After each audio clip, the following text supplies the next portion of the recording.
ചെട്ടിക്കാട് തീർത്ഥാടന കേന്ദ്രത്തിൽ കാത്തോലിക്ക സഭയിലെ വിശുദ്ധരുടെ 1500 തിരുശേഷിപ്പുകളുടെ പൊതുദർശനം ആരംഭിച്ചു.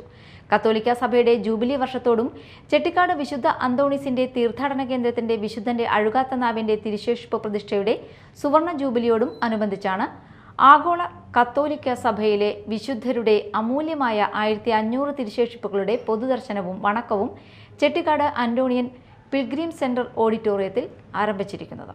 വിശുദ്ധ കുരിശിന്റെ തിരുശേഷിപ്പ് മുതൽ സഭ അടുത്തിടെ വിശുദ്ധനാക്കിയ പുതുതലമുറയിലെ വിശുദ്ധ കാർലോ അക്യൂട്ടിസിന്റെ തിരുശേഷിപ്പ് വരെ പൊതുദർശനത്തിനായി വച്ചിട്ടുണ്ട്.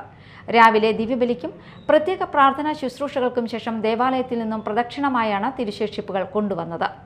നവംബർ 4 ചൊവ്വാഴ്ച വരെ രാവിലെ 7:30 മുതൽ രാത്രി 8 മണി വരെ വിശ്വാസികൾക്ക് തിരുശേഷിപ്പുകൾ കാണുവാനും പ്രാർത്ഥിക്കുവാനുമുള്ള അവസരം ഉണ്ടായിരിക്കുമെന്ന് rector father doctor Benny Vazhakkoottathil, father ആൻസ് ആന്റണി പല്ലിശ്ശേരി എന്നിവർ അറിയിച്ചു. 1500 വിശുദ്ധരുടെ തിരുശേഷിപ്പുകളുടെ പ്രദർശനവും വണക്കവും ഇന്ന് രാവിലെ ആരംഭിച്ചു. ധാരാളം ജനങ്ങളാണ് ഇവിടെ വന്ന് ഈ തിരുശേഷിപ്പുകൾ വണങ്ങി പ്രാർത്ഥിച്ച് അനുഗ്രഹം നേടി തിരിച്ചു പോകുന്നത്. ആഗോള സഭയുടെ ജൂബിലി വർഷവും ചെട്ടിക്കാട് പള്ളിയിൽ അന്തോണിച്ചുണ്ണാൻ്റെ അഴുകാത്ത നാവ് കൊണ്ടുവന്ന് വെച്ചതിന് സുവർണ ജൂബിലി വർഷവും ആഘോഷിക്കുന്ന ഈ ഒരു അവസരത്തിൽ ഇവിടെ എൻ്റെ പശ്ചാത്തലത്തിൽ നിങ്ങൾ കാണുന്നത് വിശുദ്ധരുടെ ഫസ്റ്റ് ക്ലാസ് തിരുശേഷിപ്പുകളാണ്. അവരുടെ ശരീരഭാഗങ്ങളും മറ്റുമൊക്കെ ആയിട്ടുള്ള തിരുശേഷിപ്പുകളാണ്.